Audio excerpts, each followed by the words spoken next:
Prison Architect is an interesting game where you, the player, are given the duty of designing a functional prison, and today we're going to do just that.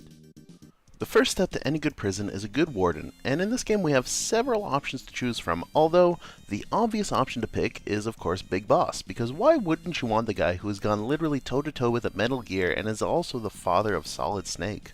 So for starters, when building this prison, we're going to have to show these criminals that this isn't a vacation, and from the moment that they come in, they will not get access to the outdoors unless it's for them to go out and stand in the yard like I tell them to. Another important factor though is to be a little bit caring with your inmates, and although this isn't a vacation, they can kind of see it as some kind of summer camp, so each cell is going to be outfitted with a bunk bed.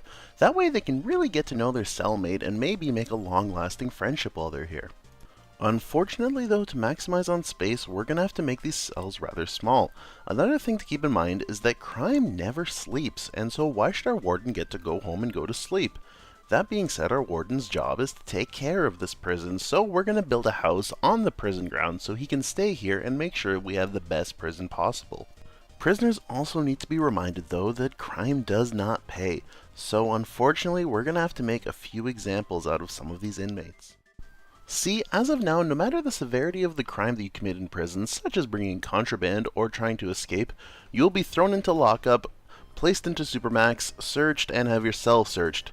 Now, being placed in Supermax means that you're going to lose a lot of free time, and the majority of your day is going to be spent in lockup, but it's worth it in the long run because it makes an example for future inmates.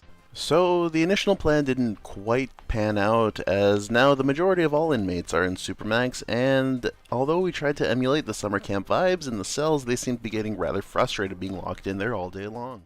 In order to combat this, I did the only logical move, which was to intimidate the inmates with newly armed guards, which hopefully can calm everyone down, and now they're starting a riot.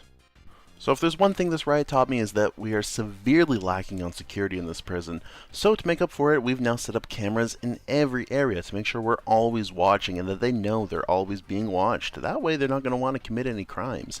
We've also set up sniper towers all around the perimeter, making sure that no one gets in or out unless they are supposed to. So, I mean, aside from the fact that these upgrades have caused us to hemorrhage money and put us very far into the red, and the fact that many prisoners are upset as well as a few dead, I would say this is a somewhat successful prison, and it should turn out some model citizens in the near future. Thanks for watching this video to the end. You made it to this blank screen where people end up pandering for stuff, and that's exactly what I'm going to do. So be sure to like this video if you enjoyed it. Dislike it if you didn't enjoy it, but at least tell me why.